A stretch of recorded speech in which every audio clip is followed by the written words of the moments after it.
pažinau karalių tavyje, žingsnio aidą ir iš akių blizgėjimų švelnaus, nors kartais jos iš tavo liūdno ir pailgo veido man švietė giedrumų, audros nuskaidrinto dangaus.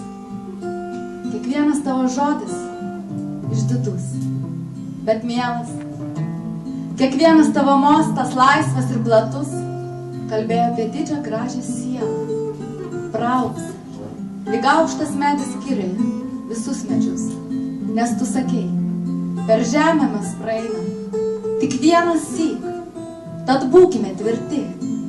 Kieno gyvenimas bus panašus į sodrią dainą, tas nesutirps mirty. Todėl, nors neturėjai tų namų, kai saulė leidos, nei sosto, nei darnų karališkam dvare, iš tavo liūdno ir pailgo veidą aš pažinau